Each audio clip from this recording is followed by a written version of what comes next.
가장 크게 지속광 조명하고 스트로보, 우리가 플래시 조명이라고 표현하잖아요. 플래시 조명이 있는데 지속광 조명은 뭐가 있을까요? 형광등. 네? 백열등. 할로겐. 쉽게 이해를 들면 보이는 빛이 다 지속광이죠. 우리 육안으로 비춰져 있는 조명이 다 지속광이라고 표현하는데 지속광의 장점은 뭐가 있을까요?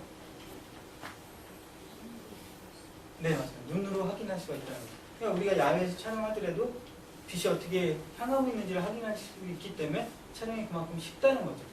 하지만 플래시 같은 경우는 순간적인 발광이기 때문에 내가 확인할 수 없는 어려움이 있다. 네, 둘 다 이제 장단점은 있는데 대신 지속광은 아까 말대로 빛 자체가 계속 변하기 때문에 그만큼 색감이라든지 그런 걸 톡톡톡 컨트롤하기 위해서는 어려움이 있는데 플래시빛 같은 경우는 빛의 그 밝기 상대가 상당히 밝습니다.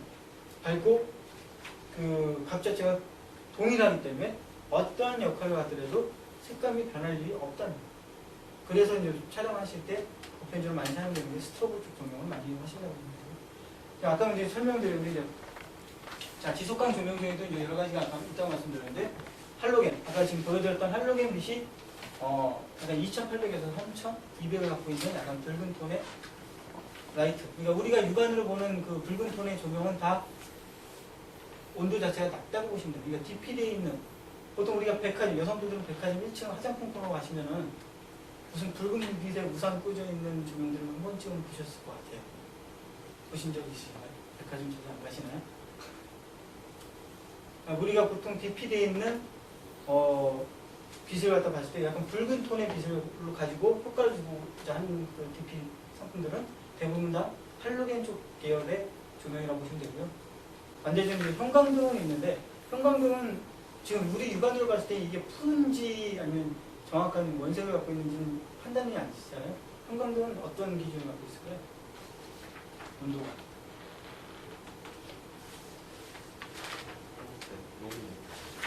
형광등 지금 여기에 껴져 있는 건 한 6000 정도 돼요. 온도 자체가. 6000 정도 되기 때문에 우리 육안으로는 잘 감별이 안 됩니다.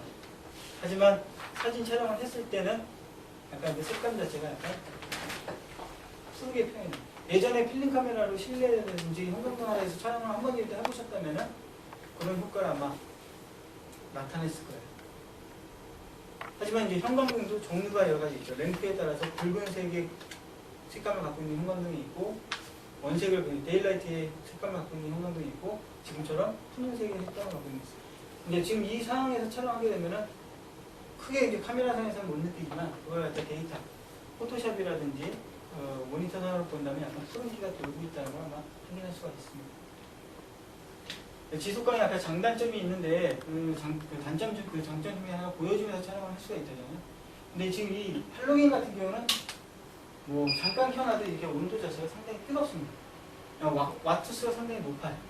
지금 제가 보여드리는 와트수가 한 650와트 정도 되는데, 자, 이 빛이 계속 피사체에 튀어가고 있다면 전기값이 좀 많이 나옵니다. 하지만 빛의 흐름은 동일하다는 거죠.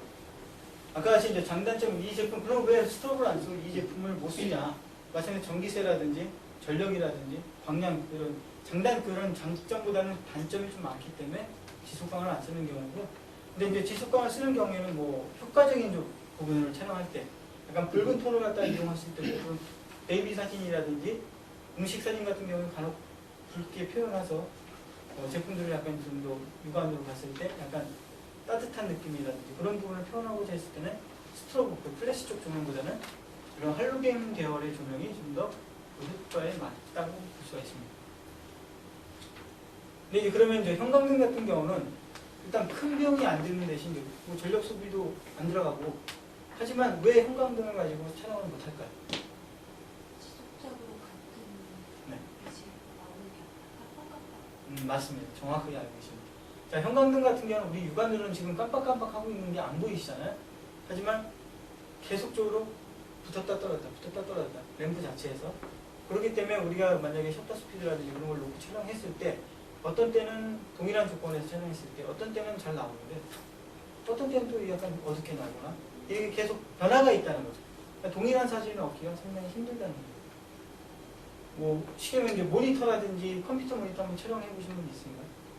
네. 떨림이 있죠. 그것처럼 형광등도 떨림이 있기 때문에 그런 그 장점보다는 단점 때문에 많이 사용을 못하는 경우도 있고, 그 하나는 지속광은 아무리 밝더라도, 자 와트수는 650W지만 아무리 밝더라도 노출값이 그렇게 많이 나오질 않아요. 그러니까 지금 저 정도의 노출값이 한 4 정도밖에 안 나와요. 태양보다도 더 밝기가 어둡다는 거죠. 그런 이유 때문에 이런 지속광 계열을 많이 사용 안 한다고 보시면 돼요. 그러니까 다음으로 이제 텅스텐이라고 있어요. 텅스텐 같은 경우는 이 제품 또한 붉은 톤의 색감을 갖고 있는 제품입니다. 가장 많이 사용되는 곳은 이제 사진 쪽 촬영보다는 동영상 쪽. 우리가 보통 영화 촬영하시는 그 로드 쪽에서 이제 촬영하실 때 간혹 보시면 약간 이런 제품 한번 보신 적 있나요? 이렇게 생긴 것. 네, 이런 게 이제 텅스텐이라고 표현해요. 이 제품도 고열이 많이 발생되는데 대신 앞쪽에 유리 그 판넬이 있어 프레지럴 렌즈 같은 게 장착되어 있습니다. 그래서 빛이 약간 부드럽게 발생이 됩니다.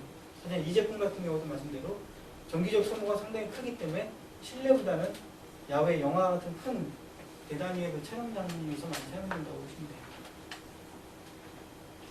자, 그럼 다음으로 지속광 중 요즘 제일 각광받고 있는 지속광이 있는데 뭐가 있을까요?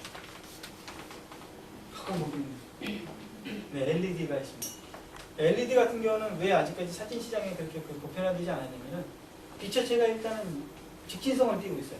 그러니까 지금 보여드렸던 할로겐이라든지 형광등 같은 경우는 빛자체가 확산이 되어 있잖아요. 그러니까 빛의 확산이 있으니까 전체적으로 좀 밝기가 부드럽게 떨어지는데 LED 같은 경우는 빛자체가 직진성으로만 가니까 내가 촬영하고자 하는 제품의 사물이 약간 큰 제품 같은 경우는 안 맞다는 거죠. 그러면 그 사물만큼 LED를 그럼 크게 만들면 되지 않냐? 왜 못 만들까요? 네, 비용 비싸잖아요. 우리가 LED TV 한 대 가면 해도 얼마? 40인치가. 그런 부분이 있다 보니까 아직까지는 사진 시장 쪽에는 아직 많이 보편화되지 못했어요. 근데 앞으로는 가격이 많이 저렴해진다면은 이런 플래시 빛보다는 수명 자체도 상당히 길고 어느 정도 빛자체가 좋기 때문에 많이 채택해서 사용될 거라고 생각합니다. 여기까지가 이제 지속광에 관련된 간단한 제품 설명을 드렸던 거고요. 자, 스트로보 같은 경우는 아까 말한 대로 스트로보는 빛 자체가 순간적으로 발광되는 대신 촬영은 좀 어렵잖아요. 하지만 빛의 밝기를 그대로 유지할 수가 있기 때문에 촬영하실 때 아까 같이 이제 지속광에서는 화이트 밸런스라는 그런 거 계속 색감을 갖다가 주기적으로 촬영할 때마다 맞춰주셔야 되는데 이 스트로보 같은 경우는 그럴 부분이 없다는 거죠. 카메라상에 지금 AWB라는 오토 화이트 밸런스라고 있을 거예요. 그 부분에다 맞춰놓고 그냥 고정을 해놓으시고 촬영하신다면 웬만한 색감은 다 자동적으로 컨트롤할 수가 있다. 하지만 못 맞추는 색깔이 한 3가지 정도 있어요. 그건 지속광도 마찬가지고 카메라 특성 때문에 그런데 카메라의 그 CCD, RGB 색상을 갖다 잡아내는 데 있어서 약간 그 부분 못 맞추는 색깔이 갈색 계열, 약간 보라색 계열, 그 다음에 약간 진한 레드 계열, 이런 계열과 카키톤, 이런 거는 약간 카메라에서 잡지 못하기 때문에 촬영하시고 포토샵에서 살짝 색조합 조절을 해주셔야 돼요.